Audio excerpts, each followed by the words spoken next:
Madame la présidente, monsieur le ministre, madame la présidente de commission, madame la rapporteure, mes chers collègues, nos concitoyens ne supportent plus de voir l'insécurité se répandre dans notre pays.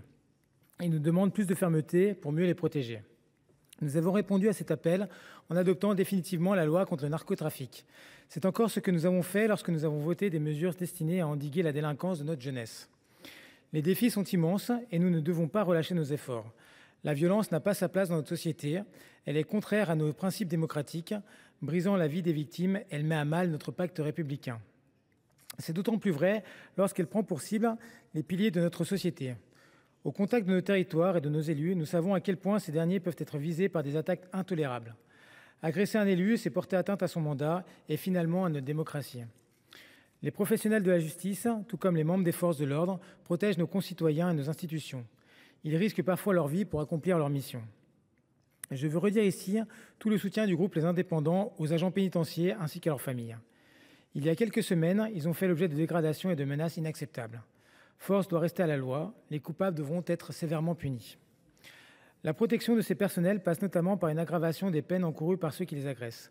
La proposition de loi que nous examinons aujourd'hui vise à mieux protéger les personnels de santé.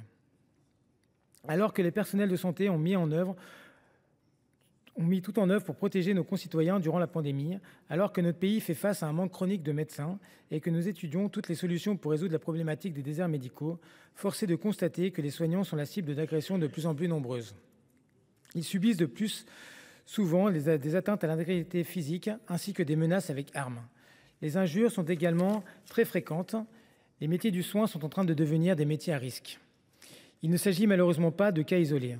Les témoignages de professionnels agressés dans l'exercice de leurs fonctions se multiplient, que ce soit dans les hôpitaux, les cabinets médicaux ou lors d'interventions à domicile.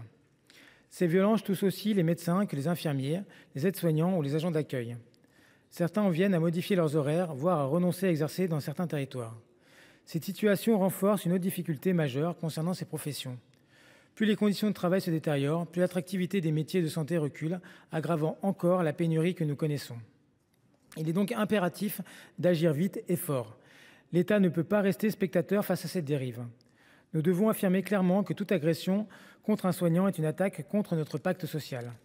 Nous ne pouvons pas accepter que celles et ceux qui nous soignent ne soient pas mieux protégés. Il nous faut sanctuariser la santé des Français. C'est tout l'objectif de la proposition de loi que nous examinons, que la ministre Firmin Le Bono avait soutenue en 2024. Grâce à ce texte, les infractions de violence volontaire, mais aussi de vol, seront punies plus sévèrement lorsqu'elles sont commises au sein d'établissements de santé ou à l'encontre de leurs employés. La violence psychologique n'est pas davantage acceptable et nous n'acceptons pas sa banalisation.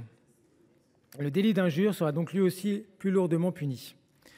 Aggraver les peines ne suffit pas si nous ne facilitons pas les poursuites.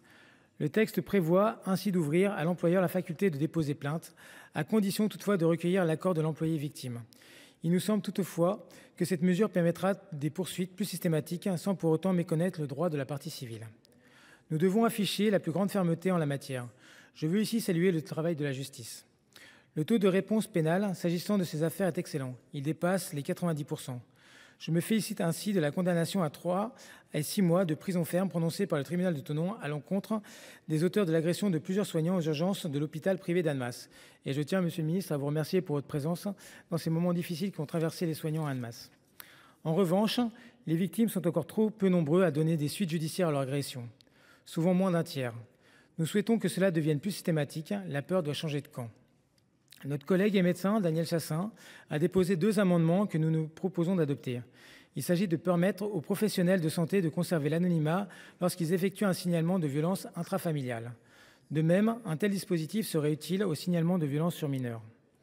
Ceci permettrait de lever les freins à ces signalements qui constituent bien souvent l'une des rares opportunités pour que cesse le calvaire des victimes. Par crainte de représailles, de nombreux cas de violence ne font pas l'objet de signalement. Nous avons l'occasion de changer cela. Ce texte traduit une prise de conscience, mais il envoie aussi un message. La République soutient et protège les personnels soignants. Elle ne tolérera aucune agression à leur encontre. Le groupe Les Indépendants votera à l'unanimité en faveur de l'adoption de cette proposition de loi. Je vous remercie.